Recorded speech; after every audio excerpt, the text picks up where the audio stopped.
Live from the BOD studio, it is Playin and Slayin, episode 101.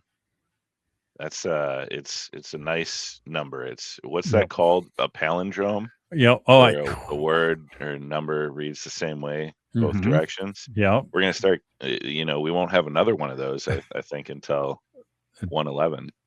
Oh, there we go. 111. I was gonna go to 202, but you're right. You're I right. The know, next I one know. is There's 111. several on the way, I Yep. think. Yep. Um, so I caught myself. I'm like, wait, it's gonna happen way more Yep. frequently. Wait for every 10, I Yeah. guess. You're right. Yep.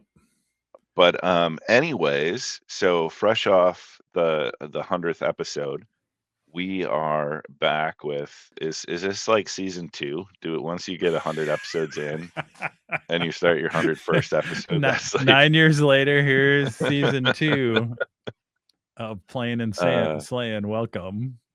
you will notice for season 2 we are still without Josh and without Bryce. Bryce scheduling conflict, but I don't know that we're going to get a farewell address from Josh. Maybe we can get him to record like a quick like so long for now, listeners and viewers. But I think from here on out the hiatus has become a bit of a retirement. Or Maybe it'll be retirement. Yeah, like, retirement. Because you can always come back. You can always come yeah, back. Well, the yeah. door's always open. He knows that. Yes, So he can always lace back up the cleats and yeah. get back out there. But we are not retiring, and we're going to keep going. So this episode, not only are Troy and I going to kind of talk about what we're playing and building and hobbying, but we are going to talk about new editions, and that means not a pop group from the was that 90s new edition? I don't know. I think so. Yeah. Yeah. But Maybe not early aughts. Yeah, I don't know. Right. Yeah. not a musical group. We're going to talk about when games get a new edition. So we are on the eve of a new edition of 40K coming out. But we're going to talk about kind of maybe some times where it's worked, sometimes where maybe a new edition wasn't needed, and just kind of a general kind of gaming perspective on a few other new edition topics. All right. When you are playing and slaying, it is important to stay hydrated. Troy, what are you bringing to season 2? So I peeked at it before. I have Liquid Death Murder Mystery Energy Drink. They have a bunch of different ones now, but this is my favorite flavor. It's, I don't know, like a spicy berry or something like that. Okay. But a nice, whatever. It's like a cup of coffee, they said. It's like on extreme caffeine. Yeah, so you get your 60, 70 milligrams. You don't got to worry about being up until 3 a.m. Yep. Nice. 100. I think it's 100.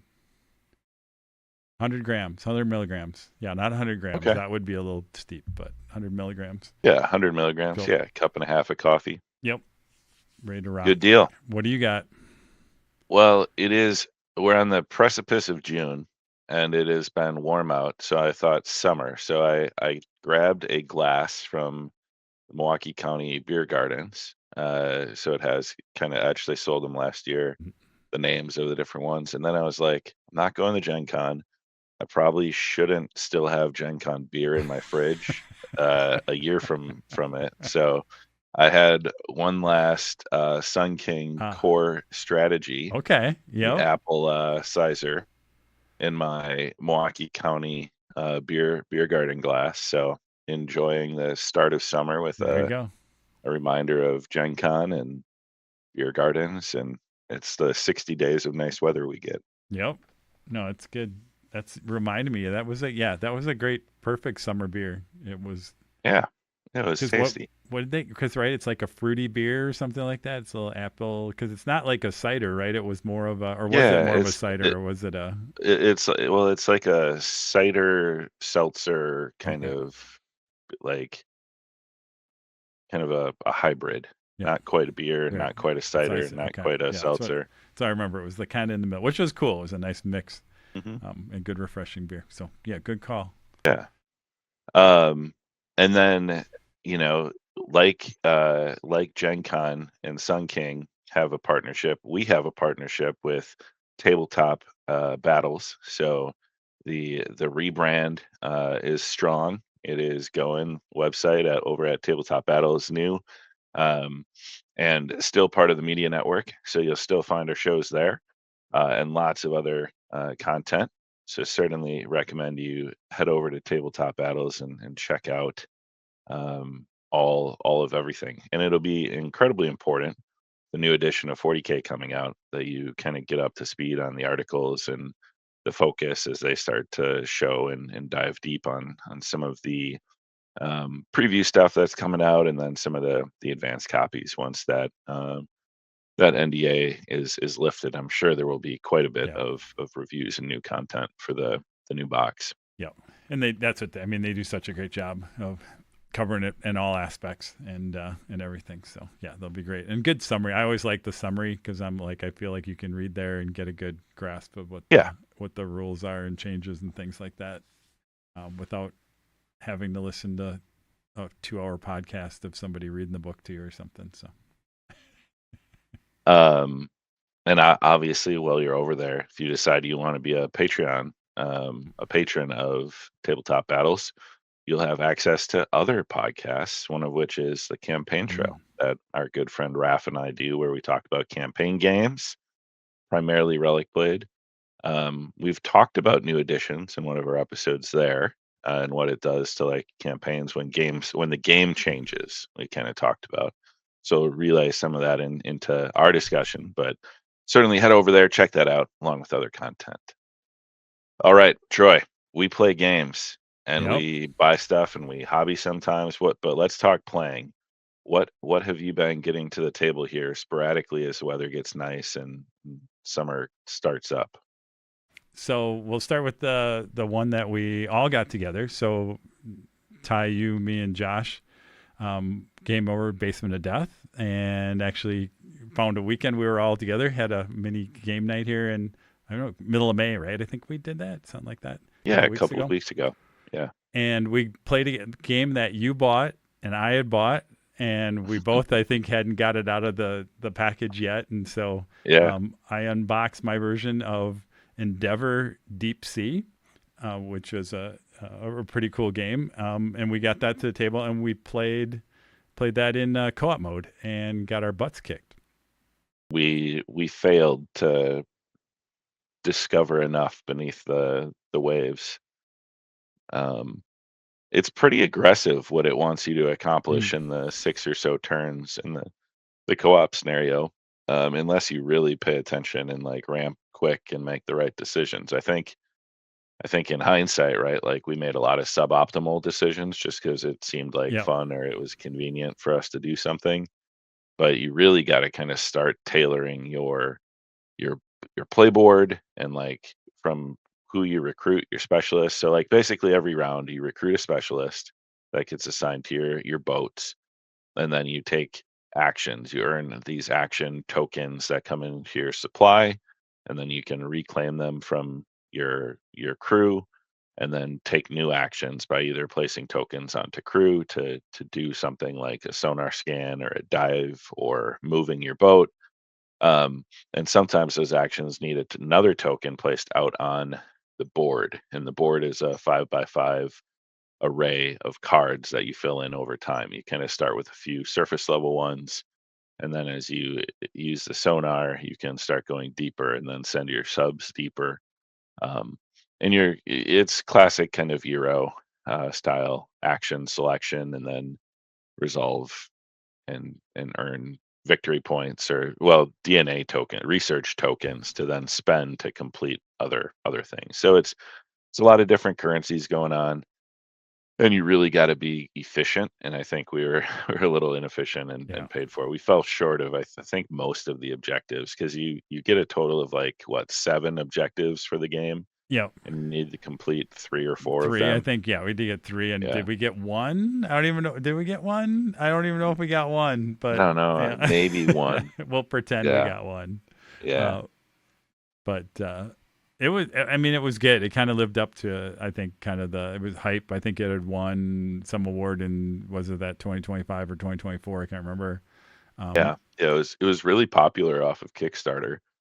and it was unavailable for a long time until they did another Kickstarter, um, and then reprinted. And with the second printing, you started to see it pop up in stores. And you got I think the Kickstarter like deluxe edition. Yep. I bought the base one. Really, I think some of the, instead of like cardboard or smaller Yeah, movable it's all cubes, they're yeah, like shaped wood. Um, your wave was a wood block wave for the yeah, first player token. Mine was like a card punch out stand up wave. yeah, But otherwise, components are pretty similar yeah.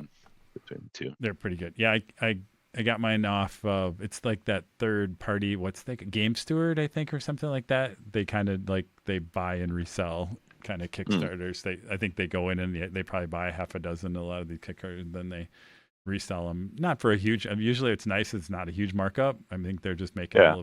some money on it. So they usually have. And then they'll run sales every once in a while, so that's how they get me to go look. And then I think that's where I did. All of a sudden, I saw that game on there, even though it wasn't on sale. It was like, oh yeah, that's Hmm.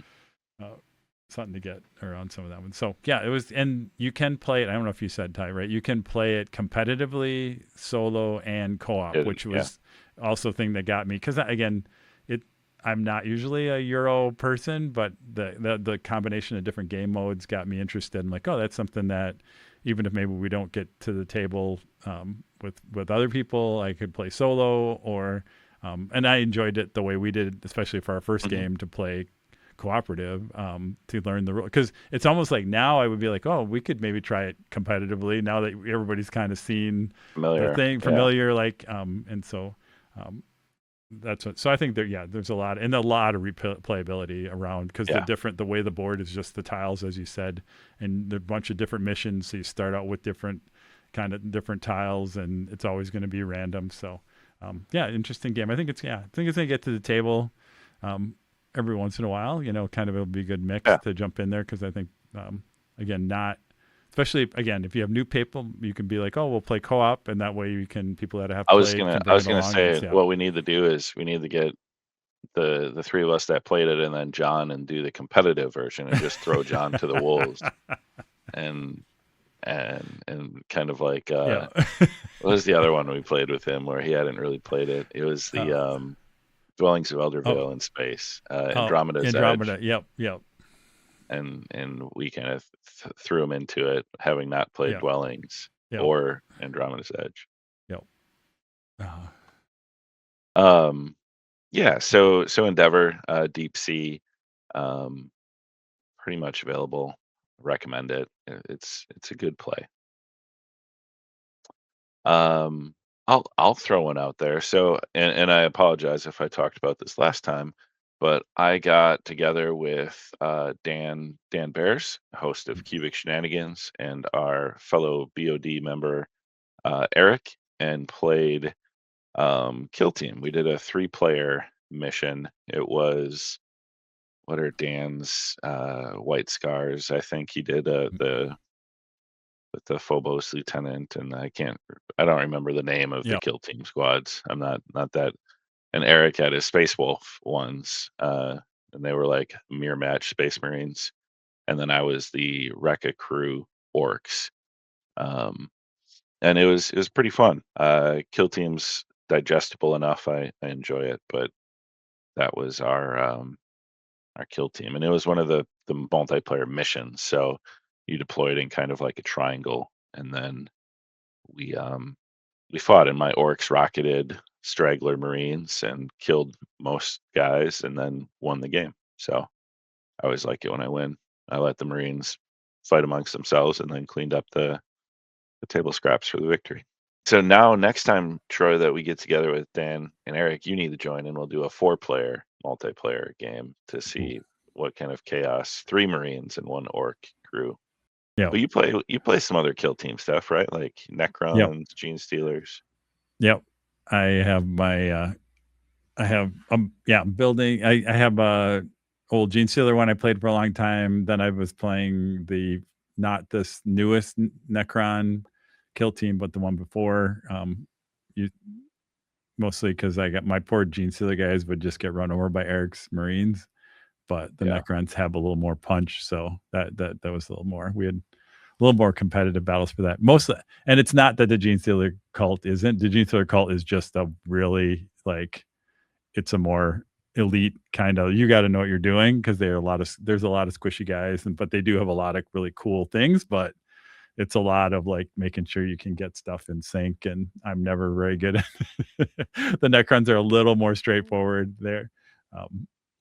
That they do have enough punch that they can drop a marine if they get lucky and have enough buffs if you can do it right. So I went with the optimal orc force. It's like 4 rockets, 2 guys with these big mallets, and then 2 squigs that like blow up.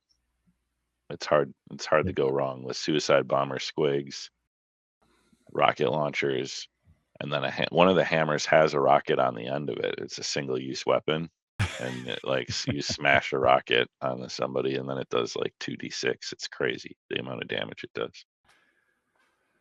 All right, cool. So that was Kill Team. What have you have a few games I think playing? Yeah, the other I know, yeah, John came over and so gave us a chance to break out some 2-player games. So I have to move my head for people on video, or I need to grab it. I don't know if I can do it. Oh. So for people on video, this is something actually Ben had pointed it out a while ago. He's like, "Oh, you got to get this." So it is Contra the board game. So if you play it on the PS2, or was it original PlayStation? Nintendo. No, that was Nintendo. No, we played on PlayStation. Or maybe you're right. Was it The Nintendo? original Was it was the original Nintendo Nintendo? Oh, maybe that's side-scrolling, right. up, down, Okay. left, right, Yep. select, Yep. start, AB start, or whatever the cheat code was. Yep. Now that you're thinking of, yeah, because it would have been our original Nintendo. And that's why the box cover looks like a Yep. Nintendo cartridge, even with the Yep. ridges on the left. Yeah. Yep.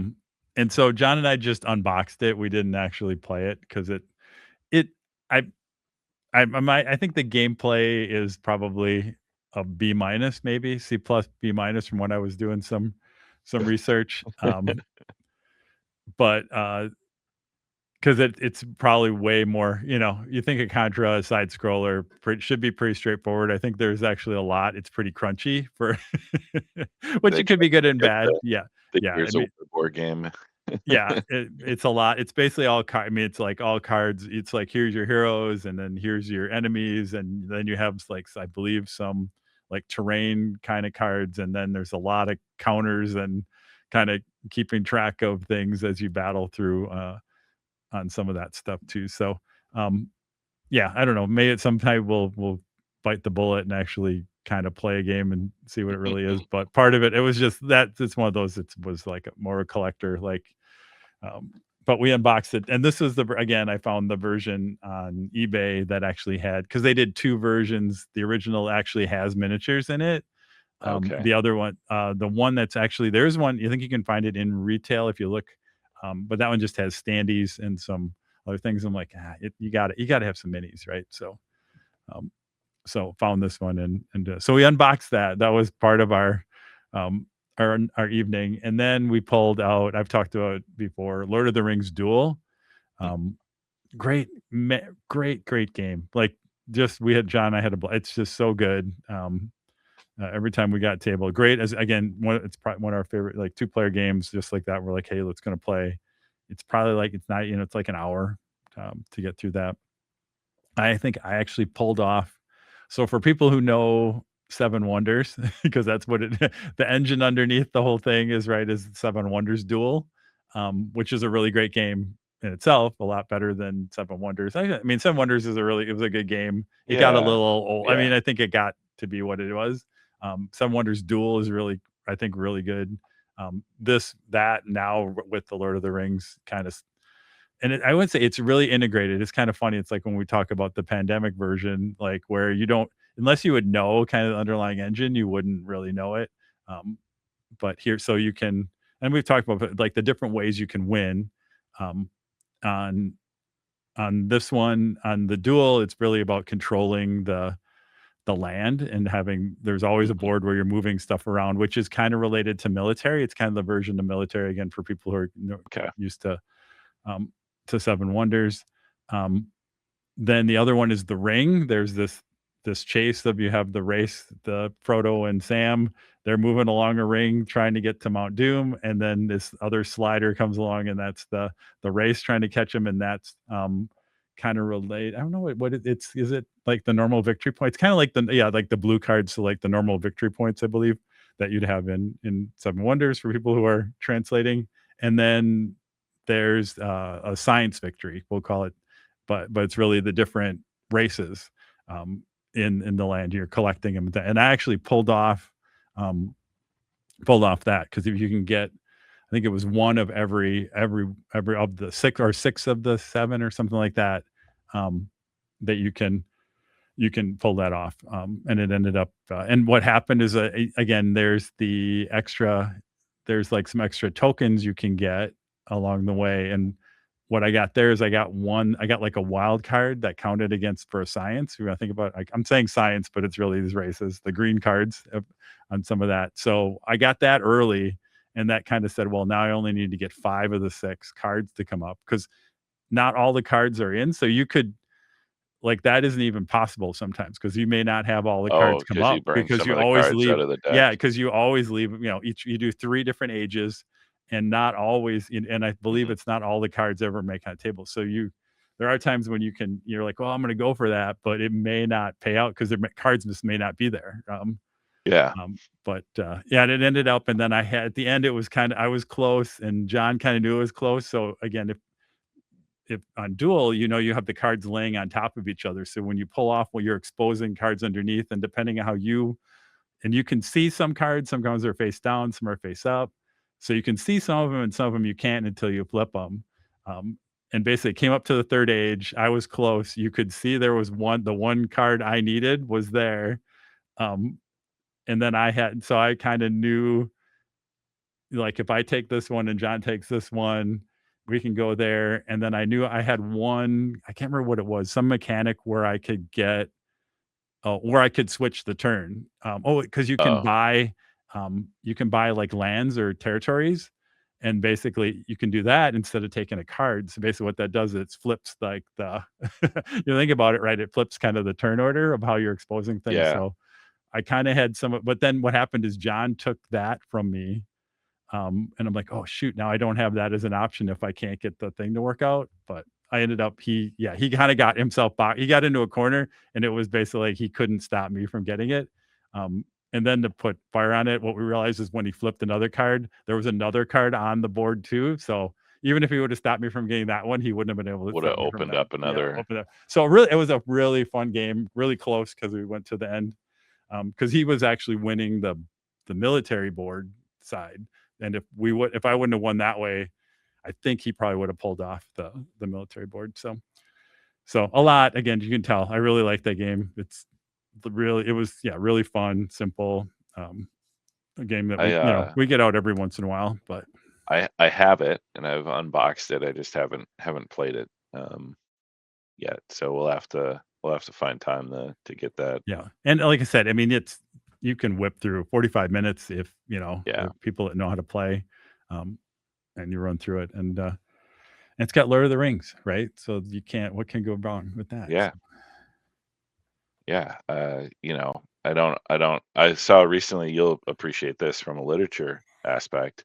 Speaking of Lord of the Rings, so Pope Leo quoted Tolkien in one of his recent like writings. Oh, I saw an excerpt and I was like, oh, that's pretty cool. A pope is yep. quoting J.R.R. Tolkien. Um, Oh, yeah, I'm neither Catholic nor or- do I read much of the Pope's writings, right, but buzz it right. Yep. Pope Uh, Leo being from our neighbor Chicago to to the go. south, I thought it Yeah. was pretty crazy. Uh, All right. So that's gaming. Let's do some hobby discussion. Mine's going to be really easy. Unlike last time where I had a lot of hobby off of mm, Adepticon, I've kind of fallen into the trap of it's baseball season for my son. It's nice out. It's trying to find time that's not spent working, baseballing, or coaching baseball, not baseballing. You know what I yep. meant? Um, I tend to play a lot of video games late at night as well, so it's just the hobby has fallen by the wayside. But thanks to what I learned from years of listening to Carl and others talk about acquisition is hobby, the age old the age old discussion.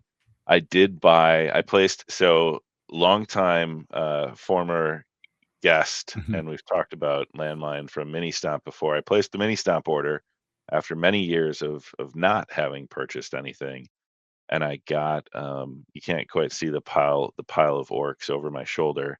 It's just glancing over the top.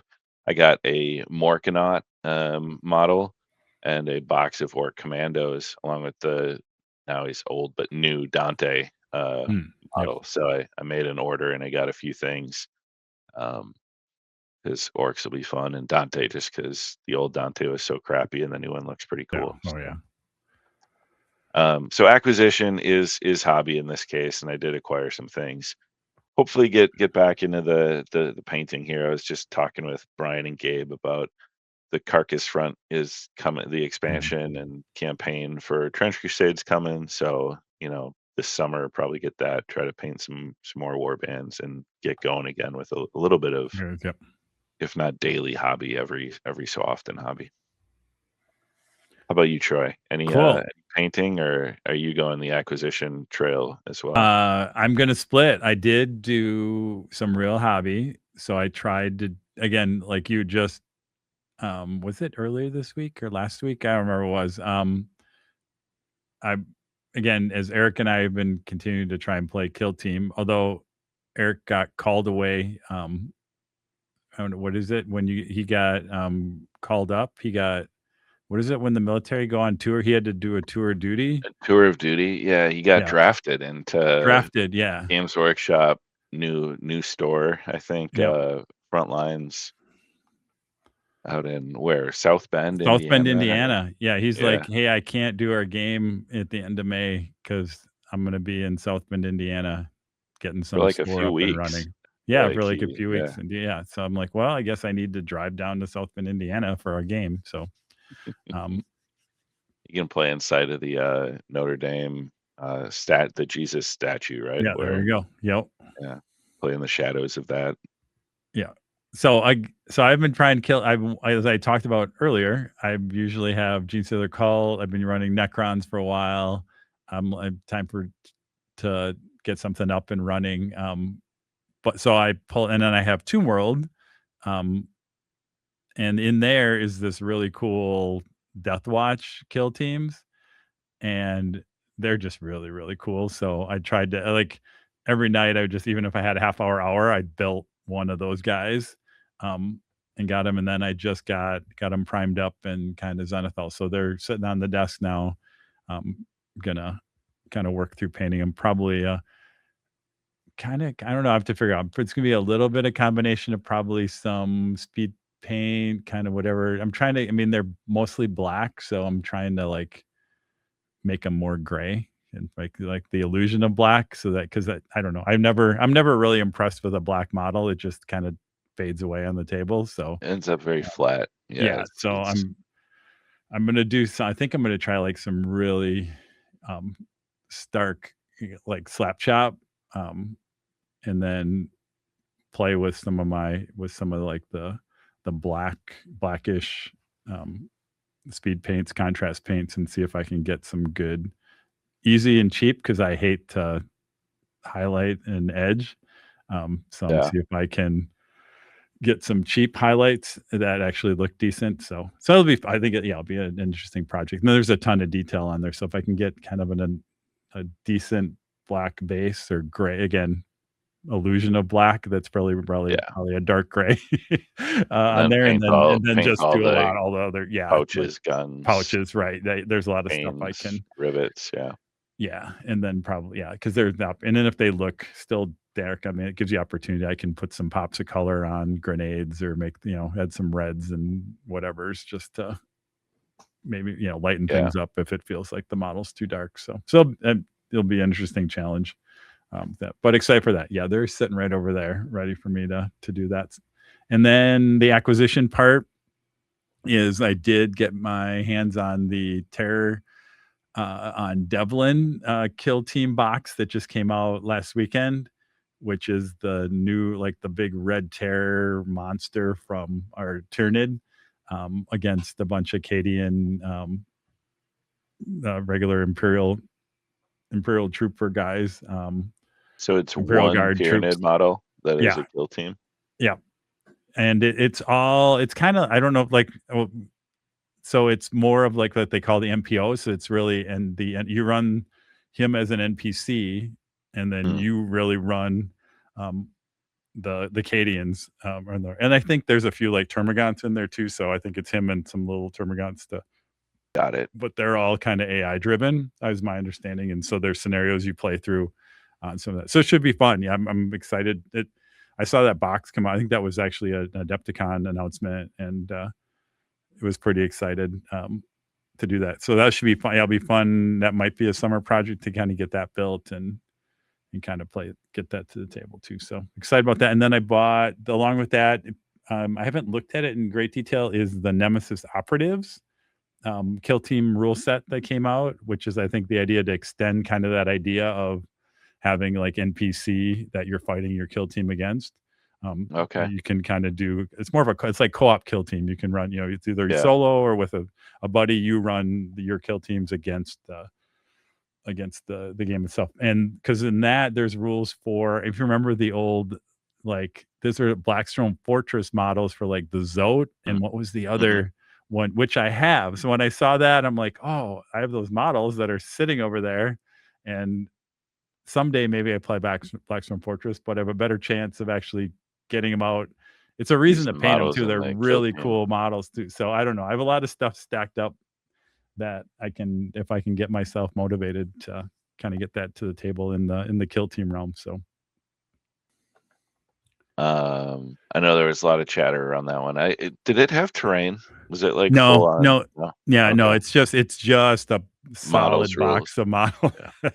It's, I mean, because it's not the big Tomb World. It's not the Yeah. big Yeah. box. It's the smaller It's box like a set. mid-sized kill team box. Yeah, but when you open it, I mean, you open it up, it's just chock full of.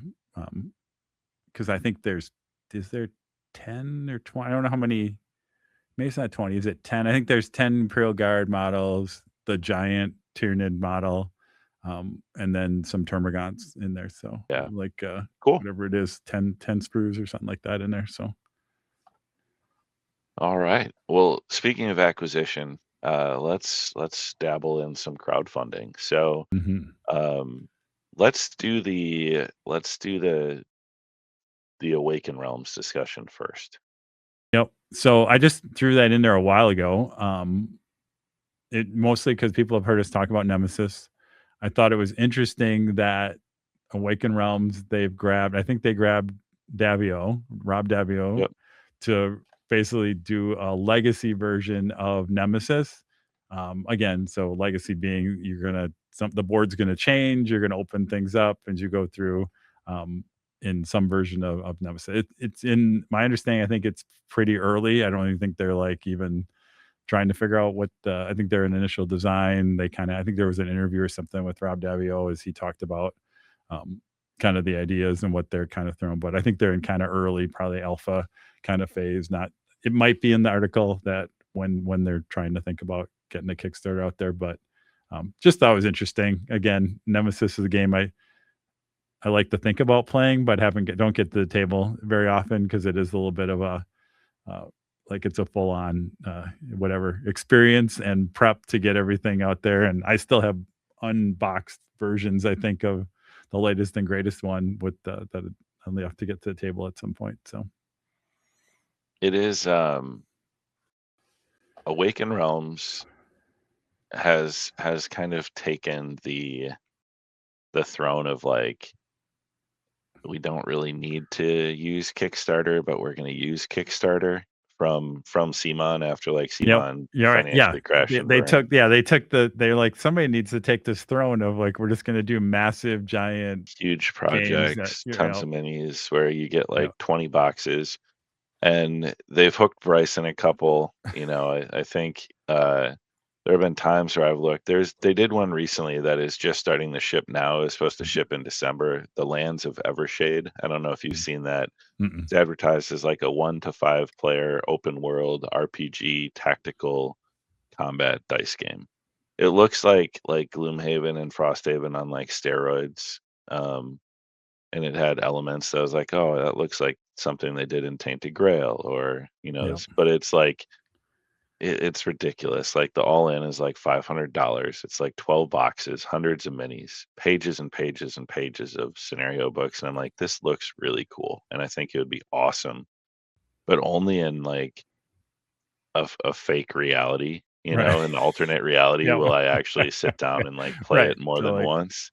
yep. But it raised like $13.8 million. Yeah. I'm like, this is crazy. But they just their production values over the top. They're like, I don't want to accuse them of using generative AI for like narrative, but I don't know how they crank out this many games with that Yeah. many hundreds of pages of like adventure content. But anyways, Awaken Realms is now like the new Simon. Yeah. Like, we don't need the Kickstarter, but we're gonna Kickstarter. Yeah. And I mean, I've only I zeroed in on Nemesis, and I try and ignore a lot of other stuff from them.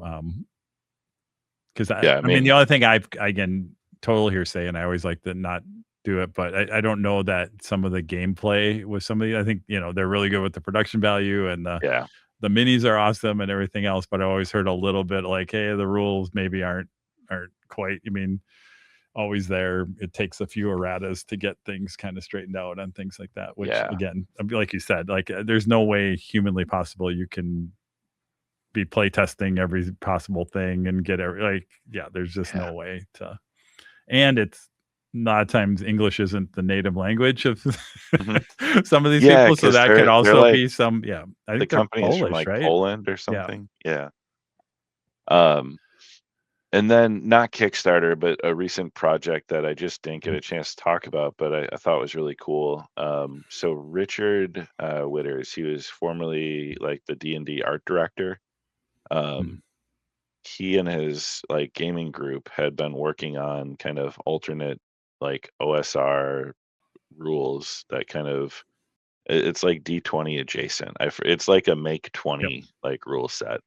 And they released Rudiger's Almanac on backer kit, set a goal at like 25,000 like Canadian or whatever. Just kind of a like, let's get this funded.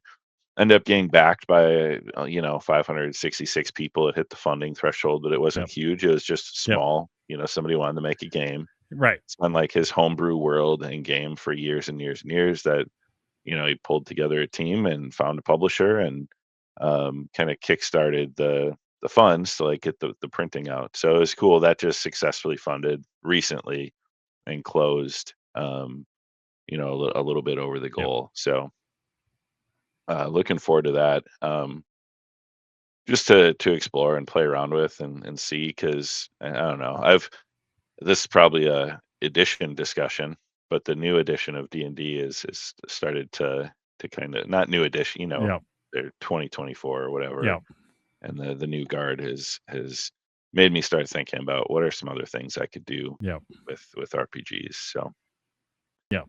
and And maybe maybe well, we'll take the tangent now. So I have yeah, been is I did get into is we're jumping ahead to the end of the show, but when we talk about Gen Con is coming, did do event registration. So this is the year Sarah and I are going to go down. But basically what we got into is we got in 2 D&D games and we got in 2 Shadow Dark games. So Shadow Dark is a game I'm hmm interested, like you said, is kind of like what's that um, alternate to D&D, what's the fantasy thing. And again, I have the books, I've kind of read it, heard great things about Shadow Dark, especially as kind of that. Oh, if you're like kind of the old school D&D kind of thing, so I'm excited to kind of do that. And then yeah, so that'll be my goal. I told Sarah this summer we need to do some practice Shadow Dark to at least know the rules a little bit. So, but I have within reach. Before we get into our next Kickstarter, I'm going to take a little oh, side trip. What I've been doing some light reading of recently. So so it was Pat for audio people. It was a Pathfinder book that Ty might have flashed up on the screen. But yeah. So Cool. So now we'll talk about this last one from yeah, our friend, because I think, right, Rector's Almanac was a friend of a friend. So again, I think both of us were happy to back it, especially again, like you said, yeah. you see Friend of a friend. a small I got to project like meet that, I got you to want to meet do it. So Richard at the Wizard's office yep, years ago when I went out to okay, visit Matt, and he was super personable, and yeah. I have one of his like pencil drawing originals from like the D&D Player's Handbook conditions page, like up on the wall. You can't quite see it off camera frame, but anyway, Richard, great guy, great product. And speaking of great guys, great products, this next one up on, I think, live now Yep. on Kickstarter is Noir 1933. So Terrace Cassidy of Geek Nation Tours, and a number of comic book Yep. artists, writers, other folks, creatives that he has assembled, have been working towards a new game. It's not like a add on to like a D20 thing. Mhm. It's kind of a new game, new world. Um, Kind of that, I don't know what era of comic books, but it was that where like communities Uh, mattered. It was superheroes from communities. Yeah, Like yeah, I'm gonna get it wrong. I don't know if it's like Gold and Silver Age. Yeah, I'm not a comic book aficionado enough to know. Might have been kind of like but I mean, it's really like almost pulp fiction-ish. Like, I know when Terrace has described it, like when you think of like the Doc Savage, kind of when the pulp fiction books were kind of coming out, that kind of time of the world. Probably, you had not the superheroes, post but like World the War One, pre Tarzan, World War Two. Conans, Yeah. that kind of stuff in that early 30s kind of stuff. But it is open now, Yep. and I don't know if it'll timing wise will work out to get Terrace on to talk about it. But it is right on the edge of their goal, a very low dollar amount goal. I think it's just kind of like cover cost of print. But it's fight for freedom in a world on the brink. Noir 1933. And it talks about the neighborhoods, and your hero kind of comes from and represents a neighborhood in this kind of noir setting. And it is very approachable to get in on it. The cost is not very high for like the hardcover. I think it's 60 US to get the rule book and then any stretch goals. Um, and I don't know. I can't say enough nice things about Terrace. The game, it looks different. Like what is interesting to me is it doesn't look like a copy clone type RPG that you tend to see a ton of like popping up all the time. This is a really unique voice in Yep. a very crowded space. There's a lot of selection out there, but this one looks very, very interesting, and would love to get a chance to talk more in depth. Certainly, um, we'll see what we can line up and discuss. But um, lots of info on the Kickstarter campaign itself, some of the character concept art, some of the setting and stories, um, and it has that kind of black and white kind of classic Yep. look and appeal to it. Yeah, and if you I mean, I've shared it with, again, a lot of people in my network, and even like at my work, and we have a, strong gaming group there, kinda shared it with them. I think got some interest on some of that. And if you read through, again, the artists and authors that he has lined up and that are working on this game is just, incredible. If you go on to the Kickstarter and walk your way through there. Because even when he told us, I mean, he was very, very modest and did not mention Mhm. all the people that he's got into this project. So again, really solid from some of that. And again, give it a read, because again, lots of stuff on there, and it'll cover there. I think it's interesting, like you said, Ty, like it's not just kind of that pulp fiction era. It's really like, how do you flip it? And and there's even a nice paragraph kind of towards the end there where you talk about, I mean, you look at historically the 1930s, right? That was not, and even that pulp era. When you look at some of that stuff, I mean, does not age well. You had a lot of racism, a lot of whatever. And this is, I love what they're doing here as a way to kind of change the lens a little bit. And what they're really saying is like, here's these neighborhoods of marginalized communities, whatever, and actually raising up heroes from within those communities. And that's what the Yeah. game is. And some of that, and you read that and you're like, oh, this is really powerful. Like this is some cool stuff. So hope again, looks like it's going to at least make the minimum fund. And again, we got at this one we're talking, there's probably at least a week and a half or so to go. There's 20 days when we're talking. We guess when hopefully when people are listening to this, it's still a week to still go. But yeah, really, really cool there. Really, unique idea. That's it, which is you don't see very, like you said, there's a lot of like, oh, another whatever. But I think he's really got a unique idea here, and he's got some really cool people in there. So, Yeah. yeah, awesome. So we'll obviously follow up on that, as it funds. I want Yeah. to say it's like 800. It's like a couple pledges from Yep. being successful and then moving forward. So, all right, crowdfunding, go do it for the Yep. right companies and the right people and Yep. projects. um, Couple other things, and other is always adjacent to like, tabletop gaming or miniatures and kind of a mix of what we've been up to.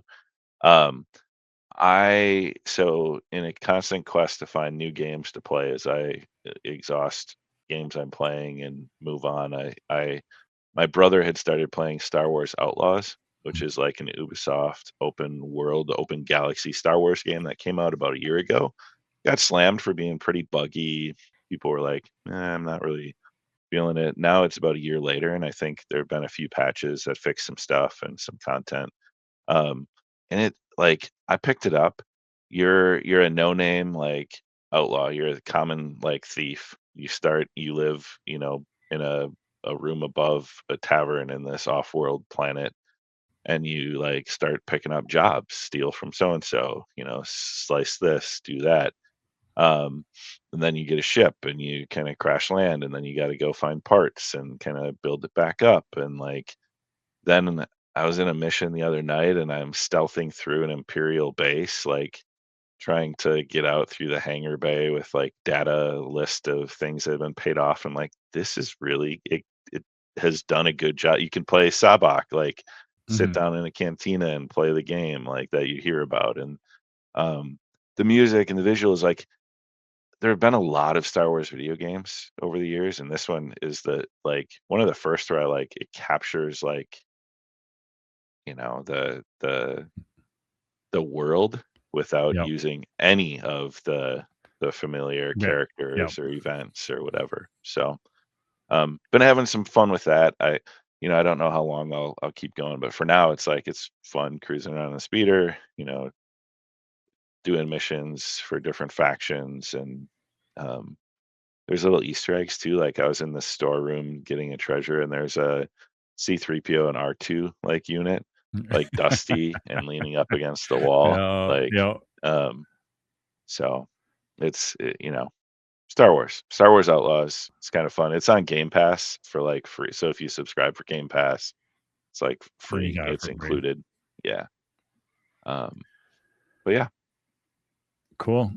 I I haven't played, I'm almost played, People of Note. I think I mentioned that. This is the music-based RP, like you're in like a band and then you fight other. like Sarah gets a Lance. big kick out of this. Yeah, it's really cool how they've incorporated the music, 'cause I like the gameplay, like they've just kind of it's the generic, you're trying to build Yeah. up stuff and you fight different bosses and things like that. But the world's kind of cool because it's all very music themed, and you use, music attacks, and then they actually have like a composer who's got like there's different areas where you can actually, like, I'll say, like DJ some different things. So it's kind of fun. I mean, I love music. I love and it's more of a rock, like there's a rock theme, but there's different kind of things in there. But it's one of those ones where I kind of play, but then Sarah, I've kind of just sat and watched Sarah play because she gets a good kick Yeah. out of that one. So there.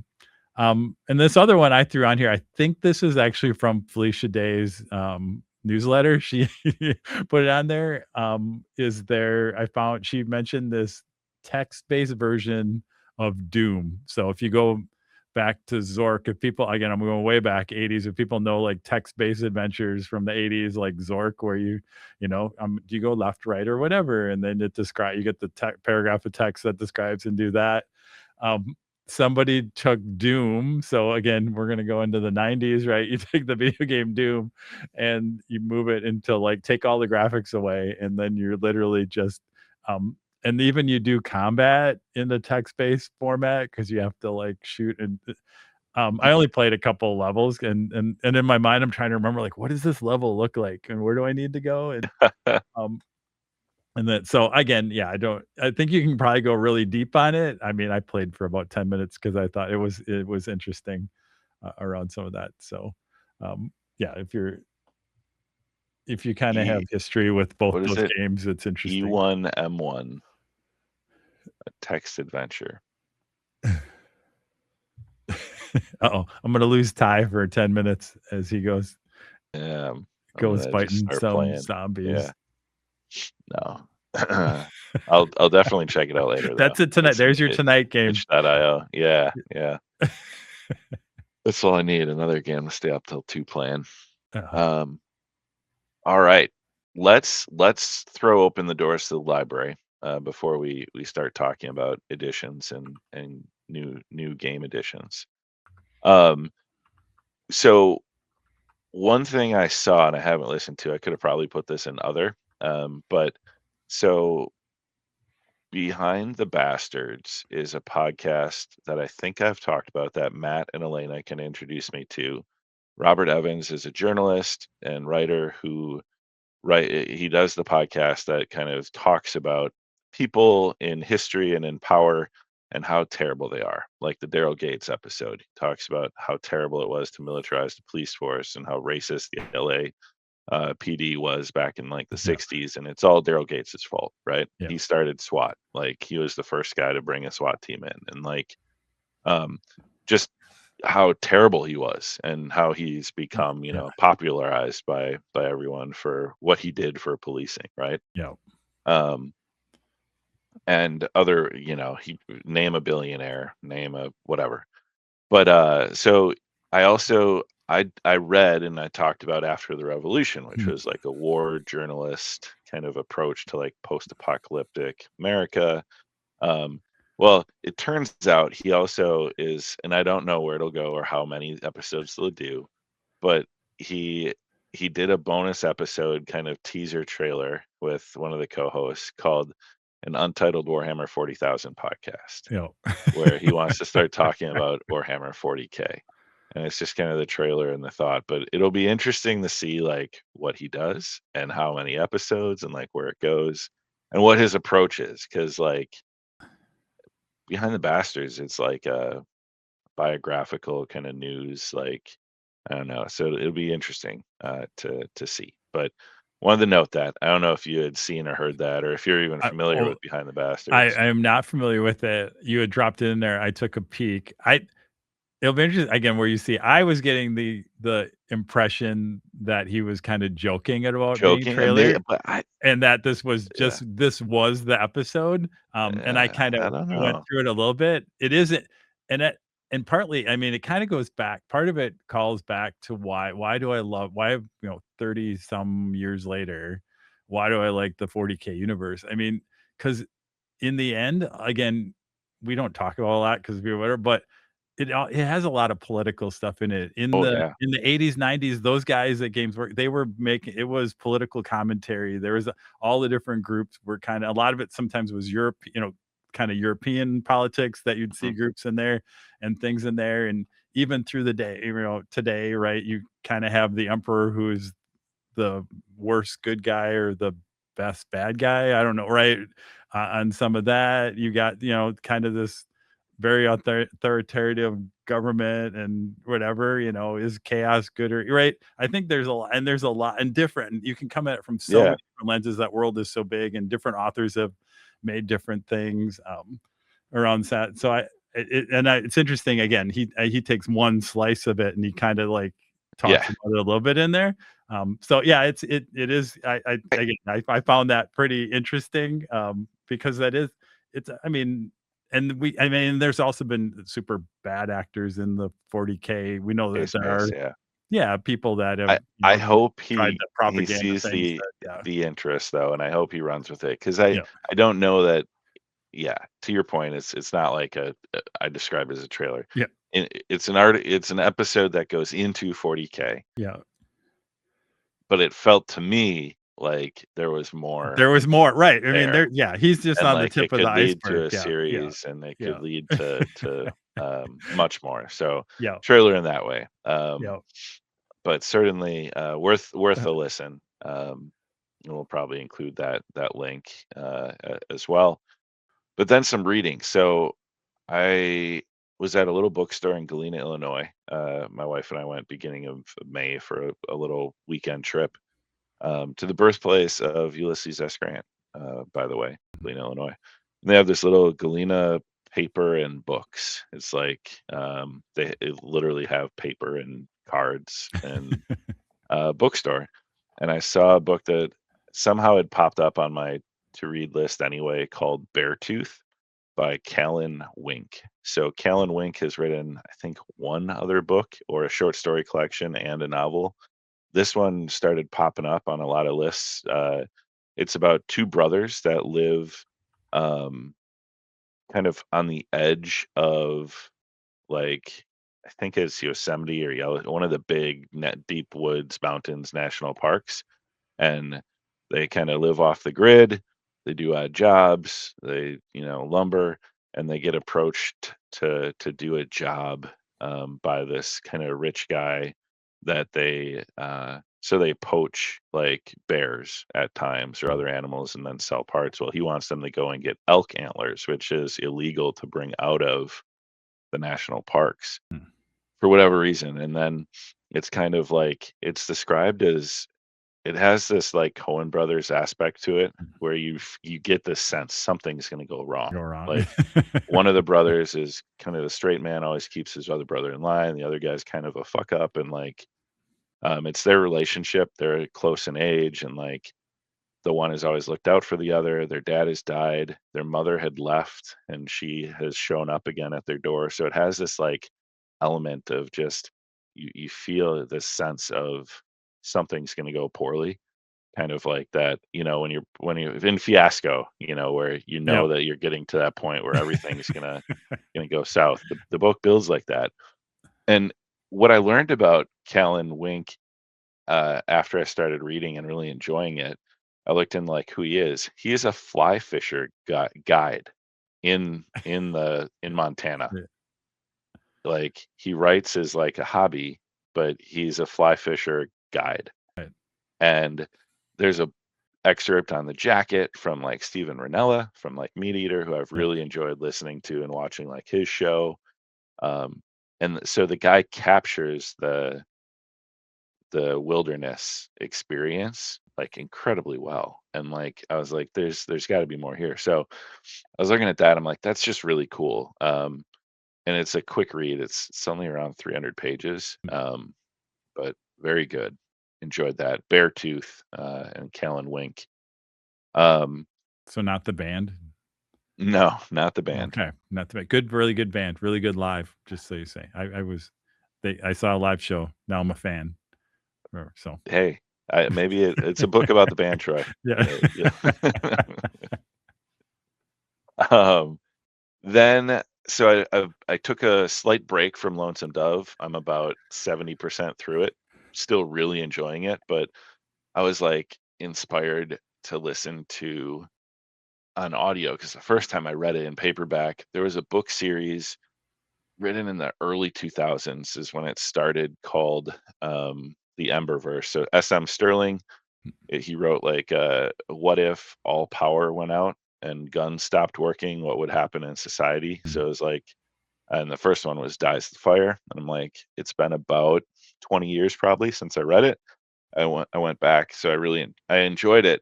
And then I was like, oh, I'm enjoying this so much. I got the second book on Audible, Protector's War, because the first trilogy was kind of the main characters. Then he spun it off, and I mean, there's like 18 books in this series now. They start going into later generations, and but the first three were kind of like the original trilogy about the years immediately following the change when everything stopped working. So I went on that kind of little side quest, and I've been enjoying that. But then I will get back to Lonesome Dove because I have every intention of finishing that here soon.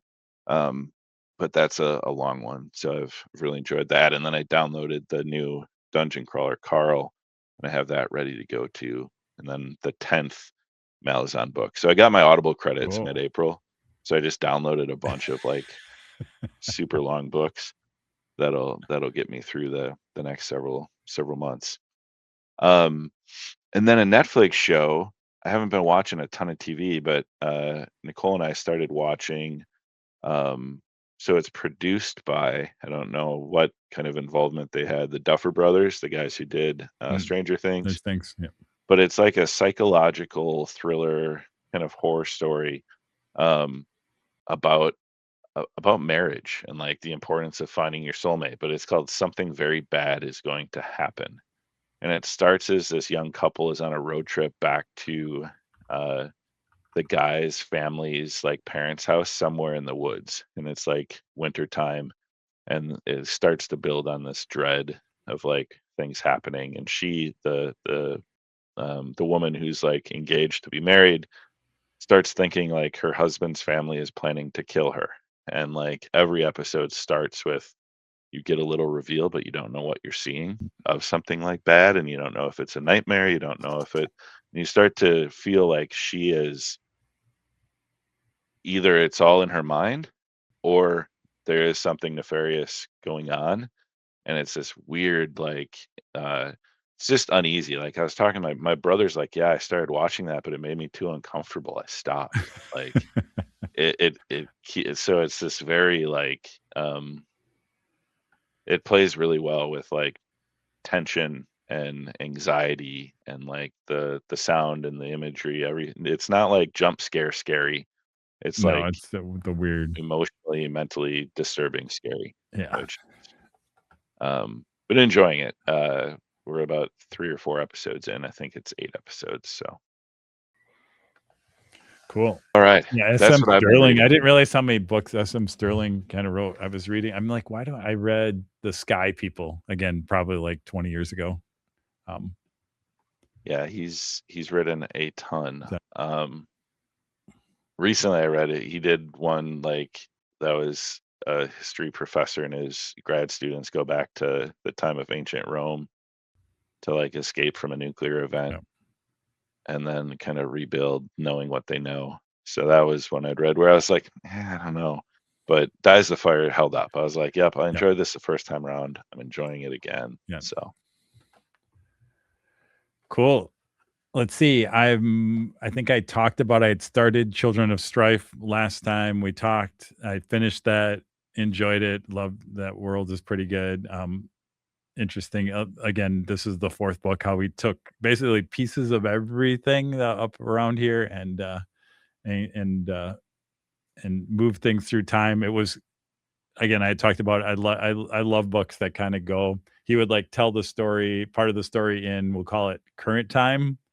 Then he would cut back to kind of thousands of years later to tell part of the story, and then you'd to kind of like and then part of yeah. that would inform you what's happening in the current time and then go back and forth, which was kind of cool. And then of course you get to the thing. So that was good. Read the new Murderbot novella came out, Platform Decay. I think I crushed that in like 2 days in audio in Martha audio. Wells, right? Martha Wells, yeah.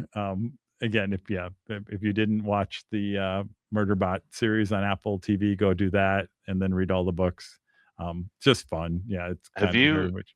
have you checked out her fantasy? I know she started No, like it's a in fantasy my series. it's in my to do because I think one yeah I've heard at least decent things about. I think one of the first books she has in kind of a fantasy thing. It would be interesting to see what the voice or kind of tone is that. Um, and then again, Ty, because you talked about it, and then it gets into the zeitgeist, and then, um, I don't is it been an anniversary? I don't know. It's been Lonesome Doves, right, been getting a lot of energy around some of that. Um, it was available for free on Spotify. So I started, and even Taylor Sheridan had the Yeah, prequel, yeah. and That's the he edition I tried to listened get me to. all excited about it. I don't know, Ty. I don't know if I'm gonna like I'm not gonna make it 70%. I don't know that. So um Oh man, you didn't I like did Gus give it and a his try. I get pigs it. and It's one of the those ones whiskey, his where biscuits. I can it's it's like I can I definitely like you're like, this is really good. I get it. I understand why people and I think I may yeah, I'll probably like dip in every once in a while and see if it catches on and if I get sent. But yeah, I think I'm in a few but and then I'm like, all right, whatever. And I switched over to 12 months, which is as I've talked about in here, a book that I don't think really needs to exist. The new Dresden book. It's amazing. It was so like I went from Lonesome Dove, which I was struggling with. I'm like, oh, I get it, whatever.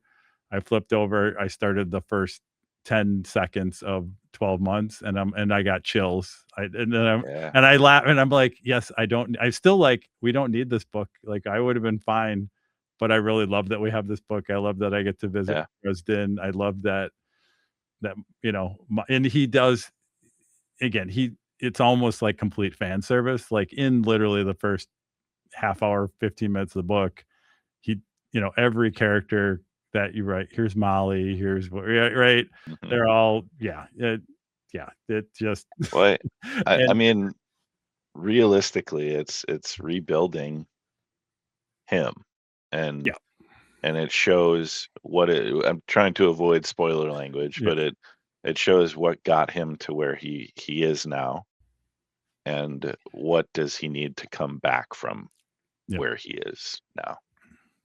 yeah. And And I it mean, was like and it's, emotion, powerful, emotional kind of like experience. Like, yeah. And a typical, I mean, as I don't know how far I'm in, maybe 10 or 12 chapters at this point, but it is the typical Dresden, like you can feel like okay they're setting up here's all the problems like I'm getting to that point here's all the different things he's going to challenge and then it'll yeah, and then yeah, he'll work his way through and there'll be a little bit of like things won't be exactly what you think they are and will interesting to see yep, where we end up at the end around some of that. I'm sure he'll be in he'll resolve things but be in a worse place for the next book or something like that but yeah just the different um yeah, just really, like I said, I got physical. When you have a physical reaction when you start, like, right, is you're like, all right, yeah, I get it. But, and then I did again. I don't watch a whole lot of stuff, but I did catch up with the movie version of Project Hail Mary, which we've talked about. Absolutely love that book around things. Um, I'll say I enjoyed the movie. Um, I definitely again, a lot of time I think I enjoyed the book more. I think the book mhm, it there are things that I get why they did things because they had to make it a movie, around some of that, but I actually missed and I can see why people really maybe really like the movie. I think they did a good job making a good movie. It just wasn't quite in my mind, the Project Hail Mary. Like, what was missing was kind of the more the deep science that you got in the book because I loved that kinda like he was solving all these problems and going through and it whatever it's pretend it's a it's science but it's pretend science right and some of yeah, that and some of that so I was missing and I but I'm like I get it like you don't want to have you want to keep the pacing of the movie right they had a really yeah. nice pacing in the movie they move it through and some of that um so I again I always reserve my judgment I'm like but this thing's got like a 90 some percent on Rotten Tomatoes Mm. and I'm like oh is this real? And I'm like but I'm like okay I get it but for me it was probably more of a an 80% a solid A minus movie maybe B plus Well, A you gotta tone down the sci-fi if you want to keep the average yeah average viewer yeah interested. So they made a science light sci-fi. yeah and I again not too many I mean everybody knows there's an alien in the thing um but like that part of the in my mind, like that part of the book where they're they first make contact, and just I thought in the book they did a really good job of like how would you communicate with a completely different race that you don't have Yeah. any kind of common, how do you find those common touch points to try and figure out how do you translate, um and in the book it's interesting I think how he figures out where the aliens actually basis of language, and so and in the movie they're like, well, we can't have a half hour of this, right?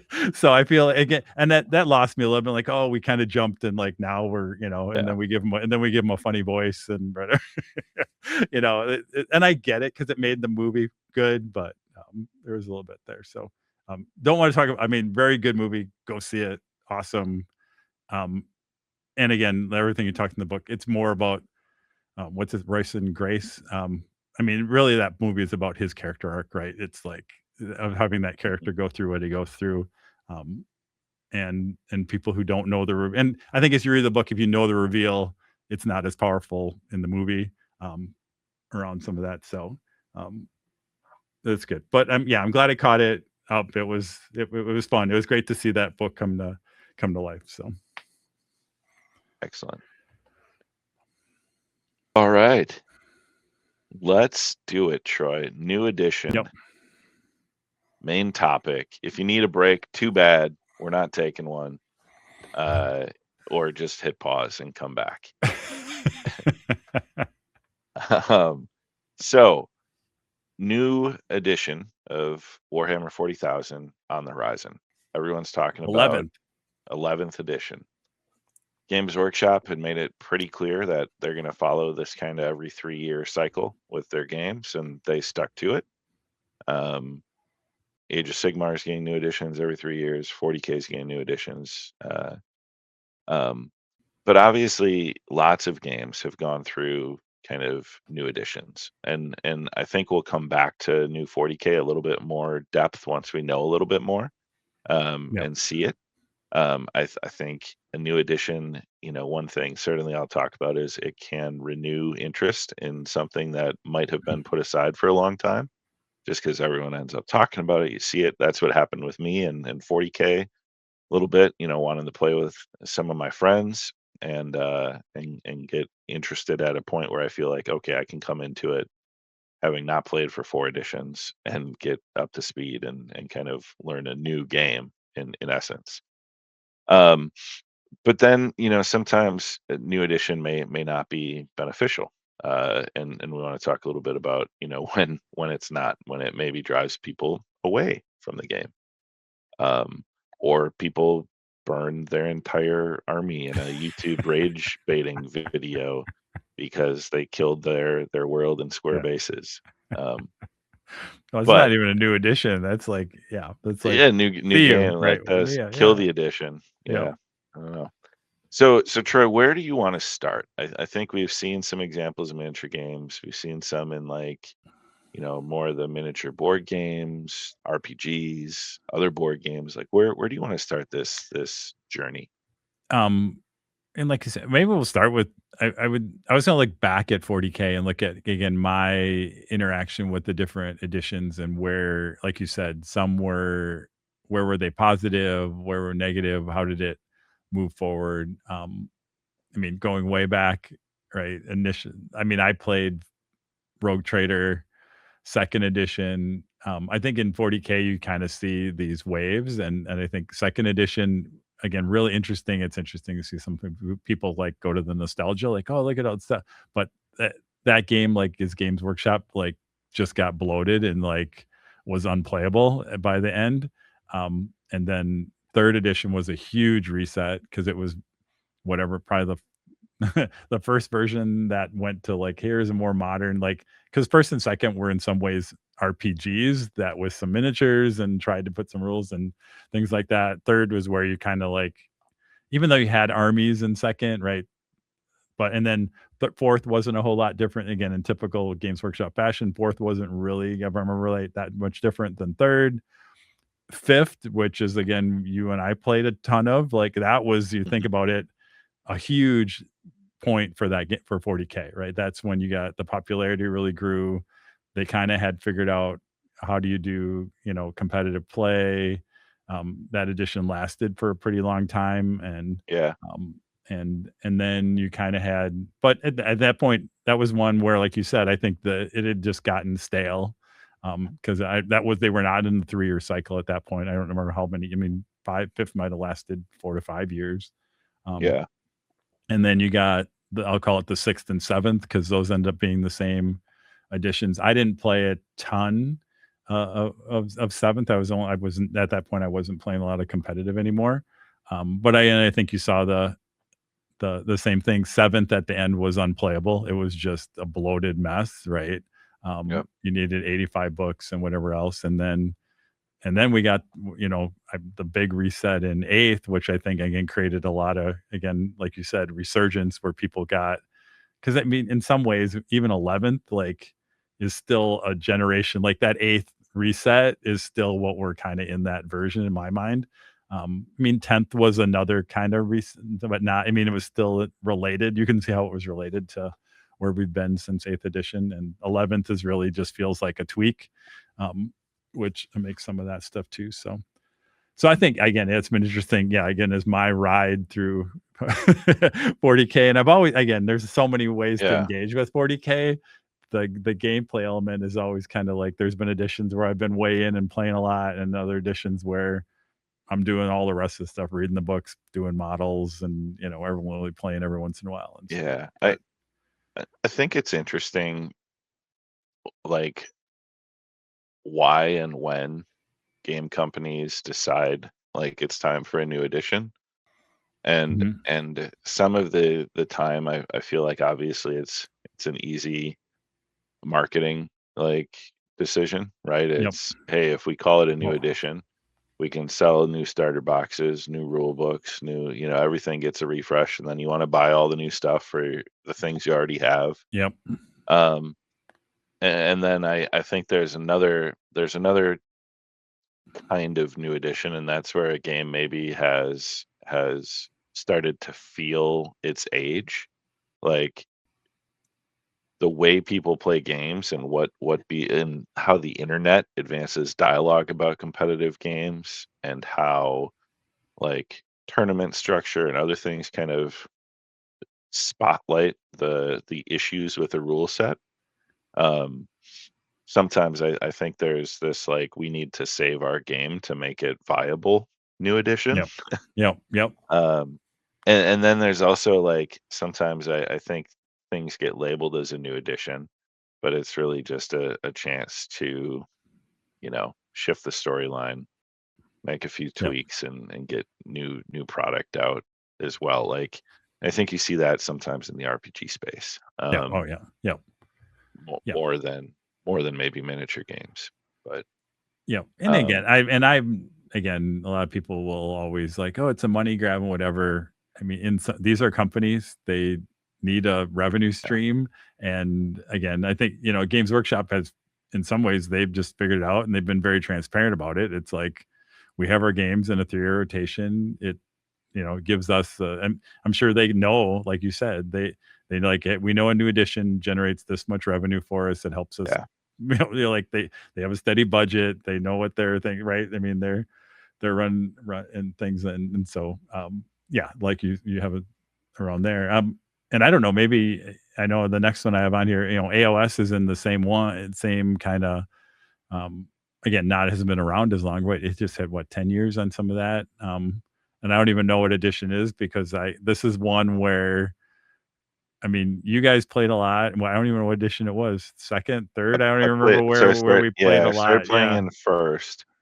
Then second was where a lot of us engaged the Yeah. most. Then it changed to third in 2019, I think. 2019, 2020 was kind of where they went into third edition. And then fourth edition is what's out now, and has been over a year, Okay. like 18 months maybe. Or Yeah. no, it was summer, well, maybe 18 months, yeah, where I think we're right around the year and a half. And it's in fourth now, which supposedly made some changes to feel a little bit more like second. I think they went Mm. into third, and they lost some folks, Yep. myself included, just Yep. from Yeah. complexity and Complexity. Yeah. They tried to, and in some ways I get, I get that. Like they were trying to like, oh, make because in some ways, right, there was always a little rap on AOS, like, oh, it's too simple, right? And then I think they dialed it up around with a lot more objectives and different ways to score. And for people that weren't in like me, who was just engaging with it at a, more of a casual have fun Yeah. level, that just got like, I don't, this is too much brain power. I don't, it's like Yeah. I have Yeah. other games to, if I'm not 100% in on this thing, it just said, well, then I'm going to go to 0 because there was no in between engagement, right? Um, Whereas And now it's almost keeping like, up with the changes feels like a chore. Like yep, when you're trying to understand what's all different, what armies do what now, what special rules mean, what this thing is like. Um, yeah, it's a weird position as a casual player of anything to kind of adjust to an edition change because you want to stay current and you want to obviously use the new stuff that comes out, but there's no like easy way to convert back to an edition you're more comfortable with. Like yep, mini games are way different than yep, I think like a role playing game, right? yep, Like a role playing game, there's nothing stopping us from going and playing second edition AD&D with THACO and the rule. Like yep. there's nothing stopping Nope, us yep, from it. Um, but like if you were to go to play Warhammer, sure you could try to play an old edition, but like you're gonna struggle to find someone to no, play yeah, with. right, yep, You're gonna struggle to find the common language of the rules and the social agreement that takes place, like of here's what my models do. Unless you have a copy of your rule book still, you're not gonna be able to like use an app or anything to like yep, yep, score it or make your army list. Like the tools that you need to play change when a miniatures game edition like shifts. yep. So Yeah, and I think you only see, like, there is more of a nostalgia, and it's more of like an event. Like, hey, we're gonna play second edition, but it becomes, it's not competitive. It's like you are just staging this because you want to kind of go through the nostalgia, or you want to experience like, hey, what was this game like, or mhm. that, and it becomes very much like where you're almost making that social contract ahead of time. You're like, because we really need to plan, right? We need to figure out what are we both going to Yeah, do, how are we going to find the rules, what are we going to use, because not everything might be available, but um, and you can do it, but it becomes like that is the thing, right, around that. So and then the other, I mean, I had on here too, the other, again, I hate to be negative, right, other game that I played a lot, and then just totally disengaged when it switched, was X-Wing. When X and again, I think there was everything with that, right? I think X-Wing it was first edition, got super bloated. yep, um the size of the game started to, the initial rule set couldn't support the weight of the bloat, mhm, and things were kind of there, and in some ways they went to second edition to fix a lot of things, but at that point I was like, I don't need like damage had been done, right, and the I'm trust, like, like I'm not gonna reinvest into all yeah, this stuff, and I think a little bit like you, I mean, it's hard to say it because I guess 40K is an IP whatever, but I don't know, Star Wars, like the IP had felt like it's run its course a little bit. Like, there's only so many X-Wing fighters you can put out, I guess, or um yeah, and there's a large world there around some of the, but it also felt like they had kind of like, hey, we've kind of run its course its course on the, and that also, again, you're limited in factions, right? I think,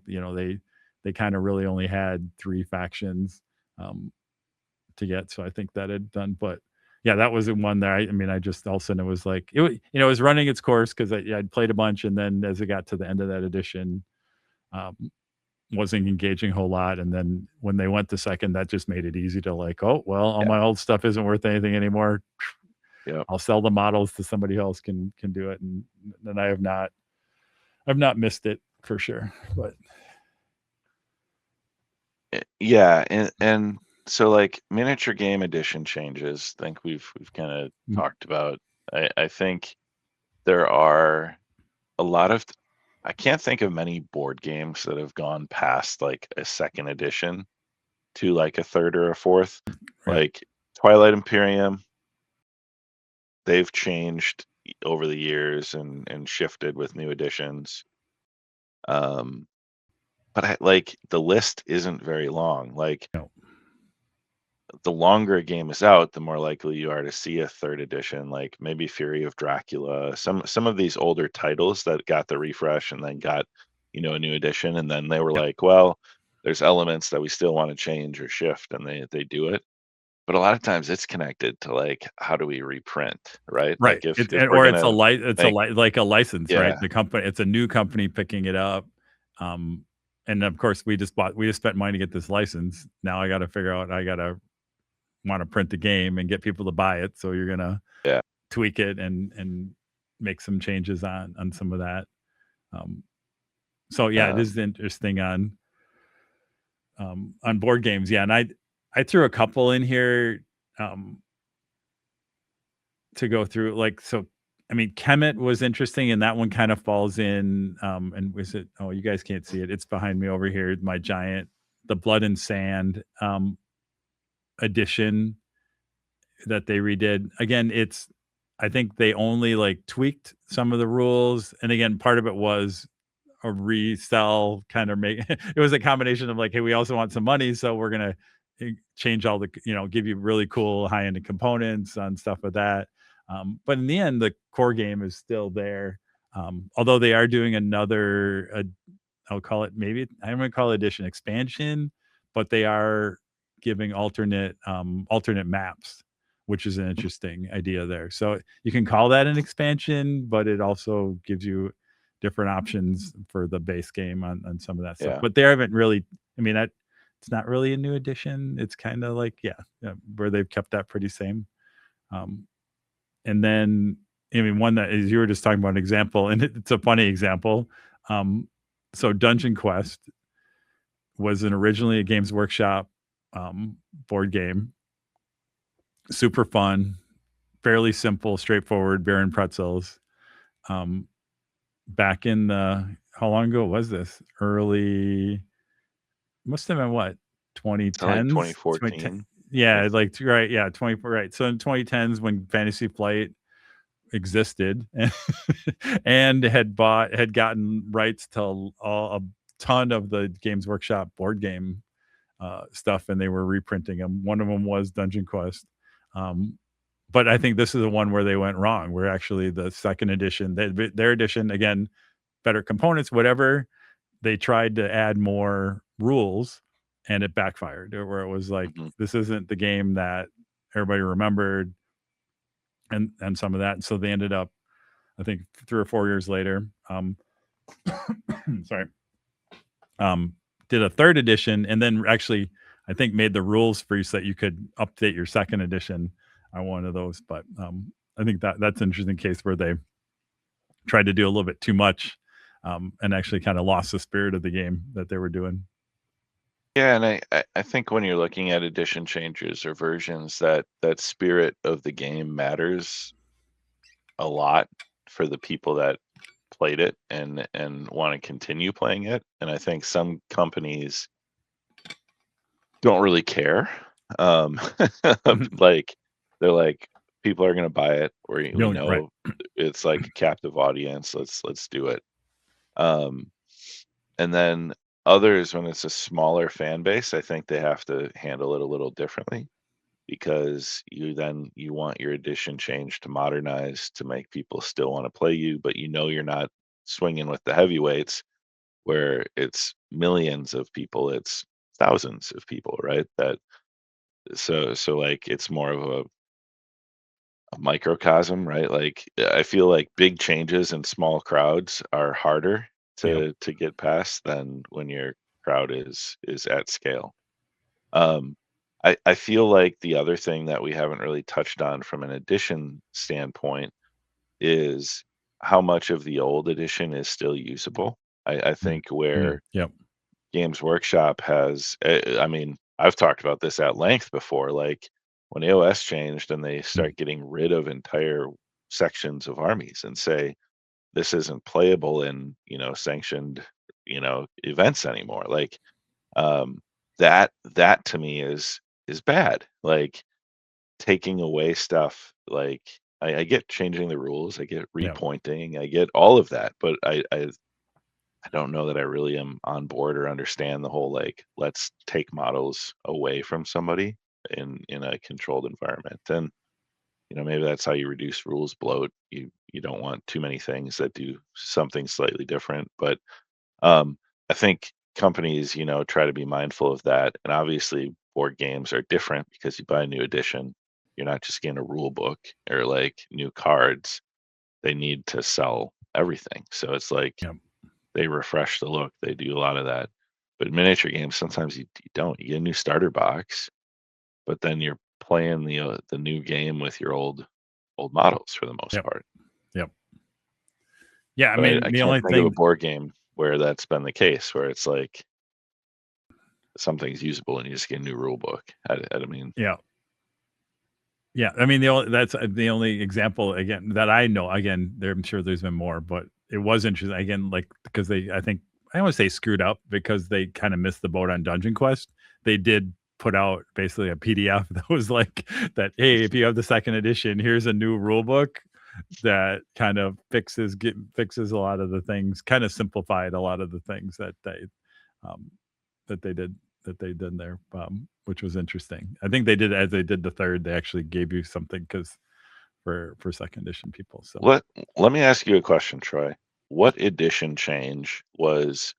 Let's start with a positive. What was your mhm, favorite edition change in a game? Like where you really thought it kind of renewed it, refreshed it, you enjoyed it. You mentioned a couple of the changes in 40K that, when it went like second to third to fourth and kind of became a really kind of fun.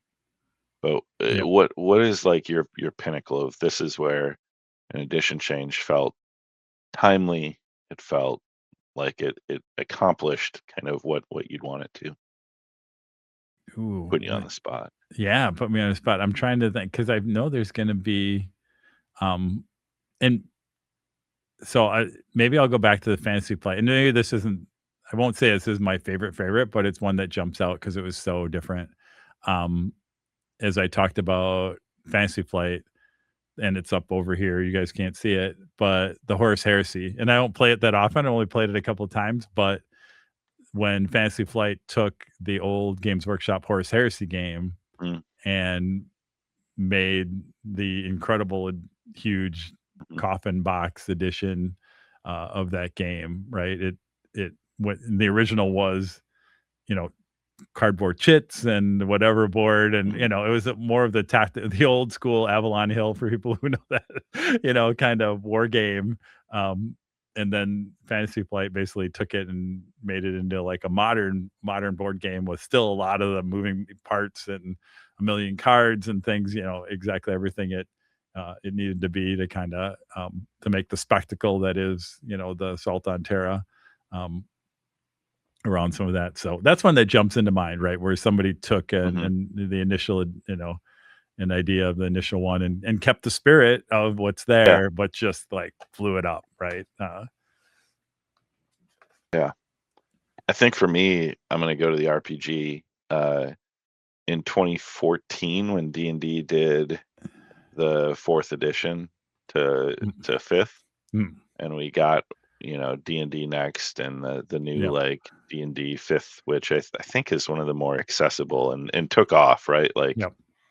um, and fourth was really bad. Fourth So was it really was it bad. was It's yeah, it kind of saved like yep, that change under the stewardship of like, Crawford and Perkins, the yep, narrative arcs, everything.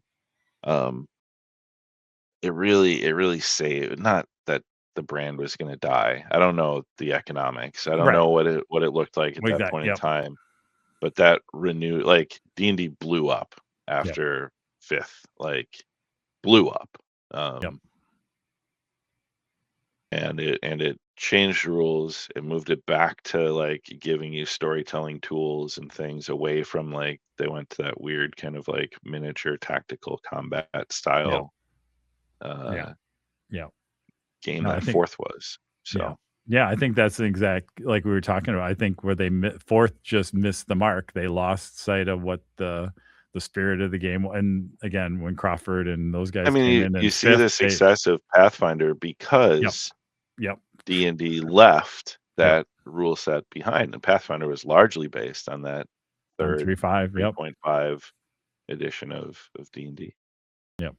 And then they like, oh, we remember what this is. And I think because fifth did have right, it was the best of both worlds. It was a callback to we'll call it almost, second in some ways, Hmm. second, third edition, because it didn't Hmm. have the as much of the crunch that 3.5 kind of had, had kind of gone to that bloat area, right? As it Hmm. was kind of a why they needed a fourth, but they just kind of missed, they kind of went way, they overcorrected on fourth.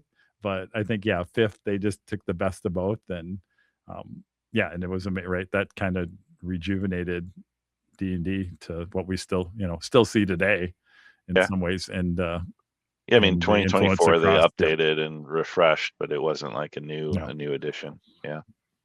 And we also there just knocked out my worst. So I did kind of my best and worst edition change, and that was the 3.5 to fourth Or yeah. in D&D for me was Yeah. Because where it I don't got really yeah, I dicey. because I don't think I ever played an edition. I don't think I played a 4th edition game, really. I didn't really buy a lot of the, maybe you bought an initial book, but then realized, hey, this wasn't whatever. I wasn't playing a lot of D&D in that era, Yeah. but there was nothing there. So, um, and All I don't right. know if you wanna so the other one I kinda had a group I was calling kinda hybrid, Mm. um, Mhm. in the board game section, and I'll use like Zombicide as an example where it's not a new edition, but if you look at kind of the evolution of the different Zombicide games, as we were talking about the CMON Kickstarter, train Yeah. era, but each version of Zombicide, even though it was standalone and different, took that rule set and found a new I think they've always done a pretty good job of Yeah. like, Slight some of it change. slight change, and it's always kind of improved things. Some of it has been like, hey, rules to because you're in a different genre, whether that's now it's the Wild West or it's fantasy, and how do we improve the fantasy stuff and and some of the Asian. So I think it's been interesting to see that the Zombicide Invader, and then you see some of those rules come back into the next version. So Yeah. it's interesting to see the evolution of that game, and different maybe additions, right? But they've been building the rule set, and in general has been pretty positive, and that Zombicide is still Zombicide. Like again, we played the White Death, and it was like, yep, Yeah. this still feels like Zombicide, but hey, it's got some tweaks that made it fresh, um, from some of that stuff. So I think that's an interesting one of as they've continued to. It's again not additions of the game, but it's really the same. Zombicide is Zombicide at some point in the core and some of that. And then the last one is just kind of close to my heart is Space Hulk. There I don't know people. I mean, there have been 4 editions of Space Hulk over the years. Um, First, which had expansions and was pretty fleshed out. It was in some ways a full game. Um, then they refreshed that in '95 with second edition, which was interesting because it was kind of we'll call it a dead end kind of line of the game. I mean, they um, it had went a little bit different direction. It was kind of if you even look at the rule book, it was kind of like brighter and like it just didn't quite in some of that. Although we still steal the flamer rules out of that book, and then you saw a third edition which came out. I don't know right how many years 10 years later or something like that, which was much more a callback to modernizing in some ways that first edition, but very Mhm. much the same the core rules. And then fourth was a reprint and hey, we're going to throw a couple new rules in there just so that you can buy.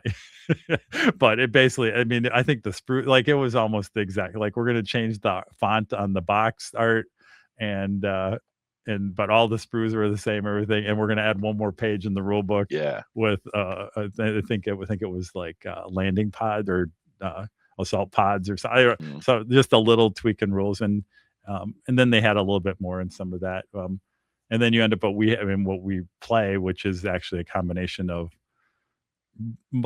all the editions, because like I said, we use the Flamer rules out of second edition, but we'll call it the Basement of Death version, which is a combination of all the rules plus some online things they've done and things like that. But yeah, again, I think each of those, like I said, second edition was weird because it just didn't have the support that um, the other ones did. It seemed like, again, hey, we need to print a box. And I don't know, that was like Yeah. 95. I don't remember when they came out. Yeah, 95, 96, something like that. And it was an interesting time for Games Workshop. So Yeah. So new edition. I think we've kind of run the gambit of success, of what we didn't like, kind of where it's appropriate. Um, I think the only other thing I would have to add to the discussion, Troy, is as you look at, games that are out there, are there any that you feel like need a refresh now? And we can maybe this becomes a topic for a later day, but I'll leave you and everyone kind of thinking about, is there anything where you're like, you know what, this really kind of would be cool to see, like an update? maybe it's just because it's in my thing and people can tell me, and it'd be interesting because maybe it doesn't, because it's a game that still gets energy, but Lords of Waterdeep, Mm, and the expansions, like in some ways it is, I mean, it's not a perfect game, but mhm. it's pretty good. And I don't know that I mean, this is one I'd worry, like if they redo it, will Yeah, they will they would they make it better, or would they just make something different? Um, because the thing is, though, is that game's been around for 15, has it been around for 15 years? Something like that yeah, close? It's gotta be yeah. over 10, right? I think it was that Origins where we first Yeah. first experienced it back in 2010, Yeah. 2011. Um, so that would be interesting. Again, that could be one. Again, I don't even know that the art is outdated in that one, so I don't know. That's one that jumps in my mind because 'cause it's been around for a while, still gets played. I think it's really good. Um, and maybe that's it'll be interesting, like, could someone refresh that and actually make it make it better? I don't know. There's not a lot wrong with it, but Yeah, yeah, that's a good one. I asked the question without kind of having my own opinion. Um, I'm looking at my shelf to see if there's anything that I think what is really interesting, right, is there are games that I think could be better, but I only think that because I've played games that did what they were trying to do differently and slightly better. Like, looking at your shelf, Firefly jumps to mind. Yep, I think if yep. we ever got a reboot of Firefly, an Oh, animated series or whatever else, like you'd have to do a new edition of the mhm, board game, because the board game at first was really fun, and I yep, think people still really like playing it. But for me, like Zia does it mhm, everything better and yep, captures the feel, and like other games do things that Firefly introduced and does them better. So like that's a game where I'm like, yep. okay, a second edition, if they could tie it to something else, might be really successful. Or I might be one of 100 people that are like, this is great. I'm gonna get this. But yeah, so But mull that over. aren't we getting a Firefly animated series? I believe. Supposedly there was all the Nathan Fillion Yeah, web videos of him going to the cast, yeah. but There's something bubbling. I don't yeah, know. Yeah, yeah. again, there's always a My long worry is stretch between. Funko is going to show us like 4 new bobbleheads, and it's gonna be Yeah, some lame tie-in. But yeah. yeah, yeah, I I know there's always rumors of a reboot of some Yeah. kind, but this feels like we might be close. So maybe it's the time to go talk to who has that IP, Gale Force, or are they I don't still know. Do they making games? still, I or don't is it? know. I don't know. It might be out I don't know. floating because, like you said, Yeah, there's no energy behind it. So I don't know if yeah. anybody has the license. It'd be there. We go. Well, We could I can spin up tell a you company, grab it. we're not We'll gonna do a new edition of speculate. Playin and Slayin. Plain and Slan, you're gonna keep getting it in the same format, the same. We add different hosts here and there and guests, There. but it's gonna be Troy and I until episode 202. still doing our thing. So, all right. Um, let's real quick just touch on summer convention events. I know there's a couple coming up, some close by, some farther away. But I think, are you planning on going to a few coming up here? I'm going to Gen Con. I was thinking about coming up in the next 2 weeks, Tabletop Minions, from Adam, up in it's close to us up in Oshkosh, and Bryce. So Bryce, if you're listening, you should go. Maybe it's in like Yeah, I don't know, it's whatever, next door. 15 minutes from your house or something like that. Next door, Um, yeah. yeah, but real a small convention. If you go on Tabletop Minions, I mean, Adam has it pretty. They kind of keep it very. Um, I want to call it what's the like more skirmish kind of independent miniature game kind of things there. Also, a lot. I think they were really nice hobby, bunch of hobby classes there. I think Vince is up there, Sam Lenz, other ones too. If they sell out. There were still some when I checked a week or so ago because I was thinking about running up there but it's not going to work out for that weekend for me. But yeah, just an option for people in the we'll call it southeastern Midwest. Yeah. Midwest, somewhere in Wisconsin. If you're in Wisconsin, you can probably get there. You're in northern Illinois; it's not that far, and kind of cool. So, and then I don't know. We know Origin. I don't even know when Origins is. That's probably coming up in the next week or so. Someday we'll have to make it back there, and then Gen Con is my next big one. It's a little earlier, so you're right at the end of July. So Yeah, yeah. It's what, like a week earlier than usual, right? yeah. All right. So go find Troy at Gen Con. He'll be wearing the BOD hoodie every day to stand out. Um, Or a or shirt. We'll a see. black Yep. band t-shirt Yep. or nerd adjacent Yep. t-shirt. All right. Well, that brings us to the end of the episode where I shamelessly plug our YouTube channel that you should like and subscribe if that's where you are watching us on Basement of Death YouTube, or any podcast, service out there. Certainly leave comments. Couldn't tell you the last time we had an iTunes review or that I've I ever even looked if they I still haven't show looked yet. reviews on So iTunes. there may be Um, 10,000 comments out there and we just don't know it. yeah, I need to look. yeah. I should probably glance at it because I think I talk about it every so often. I think you But can leave always, us a voicemail too on if you go on oh, BuzzFeed or something. If you look at our podcast on oh, cool. whatever, I think there actually is a way you can like leave a voicemail for us. I I think I get I notified should if people start do that, leaving but I should start leaving voicemails for the show for you. Troy, I was listening to episode 101, and there was a section where you said blah blah blah. Maybe you uh, need the correct tie on that. All right. But anyways, info@basementofdeath.com for any other questions, concerns, ideas, topics, guests, whatever. Reach out.